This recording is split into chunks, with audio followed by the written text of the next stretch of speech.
My mother-in-law showed up at my house demanding that I give my inheritance to her favorite daughter. "She deserves it more than you," she shouted. My husband stayed silent.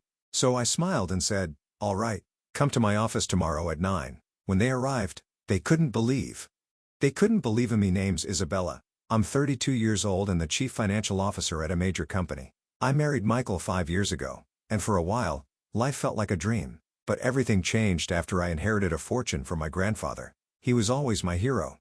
While my parents worked long hours running a small restaurant, he was the one who taught me about money, investing, budgeting, and the power of education. He used to say, money is just a tool, not the goal. Use it to build something that matters. Because of him, I earned a finance degree, landed a job at a top firm, and eventually became the youngest CFO in its history. He was so proud. When he passed away 3 months ago, he left me a significant inheritance, 2 downtown apartment buildings, a well-diversified investment portfolio, and nearly $5 million in cash. At first, only Michael knew. We agreed to keep it quiet until we figured out a plan. But that all blew up at a family dinner last month. We were at my in-laws' house. Michael, his 3 sisters, Melissa, Madison, and Melanie, their husbands, and his parents, Matthew and Miranda. Everything was fine until Melanie, Miranda's favorite, suddenly burst into tears. "What's wrong, sweetheart?" Miranda rushed over. "The bank didn't approve our mortgage." Melanie cried dramatically. "Gregory and I have been saving for years, but with home prices now." Miranda hugged her and then gave me a pointed glare. "She's never liked me. Always treated me like an outsider." "Don't worry, we'll find a solution," she said. Just before Gregory blurted out, "Didn't Isabella inherit millions from her grandfather?" The room went dead silent. Everyone turned to look at me. Michael stiffened. "Is that true?" Miranda asked, her tone suddenly sharp. Before I could answer, Michael cut in. "Mom, that's private." "Private," Miranda snapped. "There are no secrets in this family. Isabella." I stayed calm. "Yes. My grandfather left me an inheritance." "How much?" Melanie asked, dabbing at her dry eyes.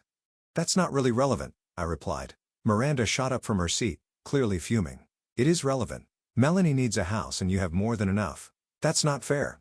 "Mom." Melissa tried to chime in, but Miranda shut her down with a glare. "Quiet, Melissa." Then she turned back to me. "Melanie is our daughter. She's been working so hard to buy a home. You've only been in this family for 5 years. It doesn't seem right that you're sitting on all that money while she struggles." Michael stayed silent, staring at his plate. That silence hurt more than anything Miranda could have said. "I understand you want to help your daughter," I said evenly, "but this is a personal matter." "Nothing's personal when it comes to family." Miranda slammed her hand on the table. "Melanie deserves that money more than you. She's blood." I stood up slowly. "If you'll excuse me, I need some air." As I stepped outside, I heard Miranda hiss, "Michael, do something. She's your wife. Talk some sense into her." I took a deep breath, remembering my grandfather's words, "Respect isn't begged for, it's earned. And money? It can't buy real love." A few minutes later, Michael followed me into the garden. "Isabella, don't," I interrupted. "Your silence said plenty." "She's my mother," he said weakly. "And I'm your wife," I replied. "But it's fine. Tomorrow, we're going to settle this." "What do you mean?" I walked back toward the house. "Miranda, Melanie, meet me at my office tomorrow at 9 a.m. We're gonna clear this up once and for all." Miranda smirked from the doorway.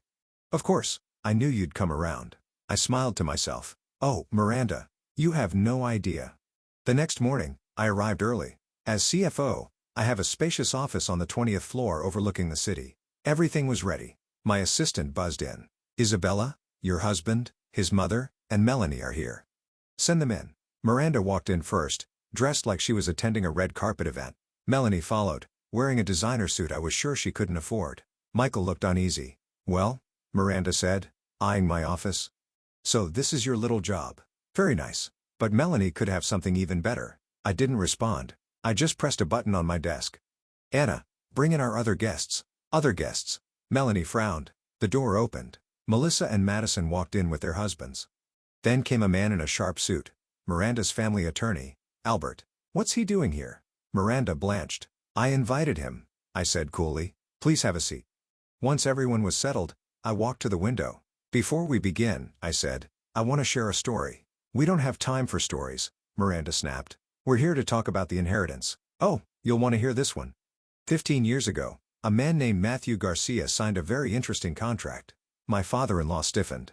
"This contract," I continued, "was a $500,000 loan from my grandfather. That's a lie, Miranda shouted, standing up. I calmly opened a folder.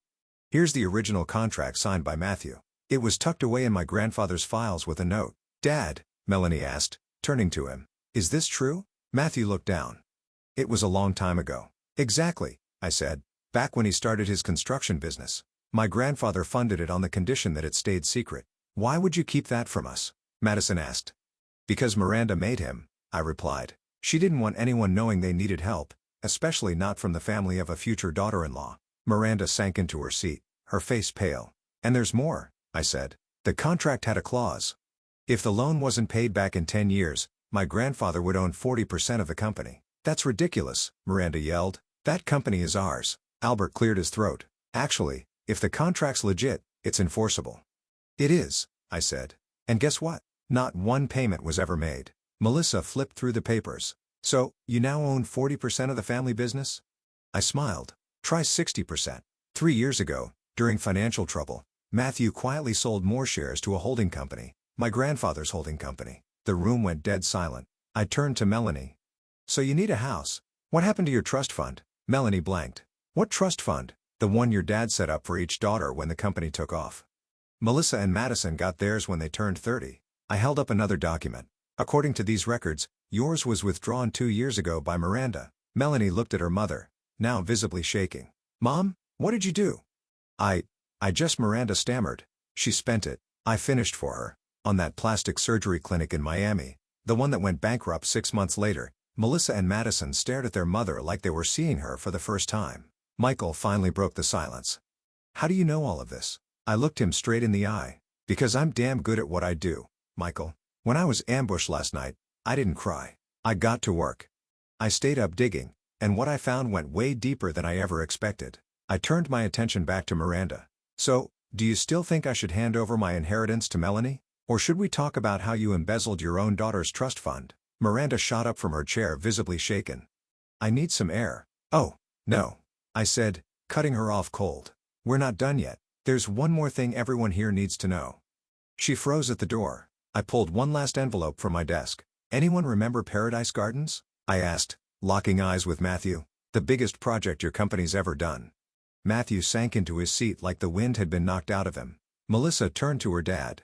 Please tell us you're not hiding something else. I kept going. Paradise Gardens was built on land that was fraudulently acquired. The original property records were forged. The real owners? They were never paid properly. Albert, the family's attorney, shifted uncomfortably in his chair. Those are serious allegations, Isabella. They're not allegations, I said, placing a stack of printed emails on the table. They're facts. And Albert, you helped cover it up.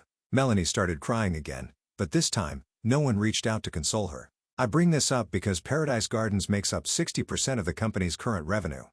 If this gets out, you'd ruin us, Miranda cried. You destroy your own family. I laughed quietly. Family? You mean the same people who called me an outsider last night? The ones who demanded I hand over what my grandfather left me like they were entitled to it. I looked Melanie dead in the eye. Your mom blew through your $300,000 trust fund on a plastic surgery clinic in Miami that crashed and burned 6 months later. And now you think you have a right to my money. I didn't know. Melanie whispered. Of course not. You were too busy playing the golden child while mommy made all the decisions for you. Then I turned to Michael. He'd been quiet for far too long. And you? Anything to say? Isabella? I know. Let me guess. She's my mom. It's always your mom. Well, newsflash? I'm your wife. Or at least, I was supposed to be. Matthew finally spoke, his voice heavy. What do you want? I sat down calm and clear. 3 things. First, Melanie gets her trust fund back. Miranda will sell her beach house to cover the $300,000. Miranda opened her mouth to argue, but Matthew shut her down with a look. Second, I continued, I want full legal ownership of the 60% of the company that's rightfully mine. I'll oversee Paradise Gardens personally and make sure the original landowners are properly compensated. And the third? Melissa asked, her voice softer now. I looked straight at Miranda. You stay out of my life and my money. No lawsuits. No backhanded manipulation. No power plays. Break that deal, and every document I have goes straight to the district attorney. The room fell silent. And if we say no? Miranda asked, though she already looked defeated. I smiled. Then I hit send, and let the DA handle the rest. Your move. Matthew spoke first. We accept. Matthew. Miranda gasped. Enough, he said, louder than I'd ever heard him. You've done enough damage. For once in your life, take responsibility. Miranda collapsed into her chair. Great, I said, standing. Albert has the papers. You can all sign now. As everyone gathered around to sign the documents, Michael approached me. Isabella, I'm sorry. I should have stood up for you. I looked at him for a long moment.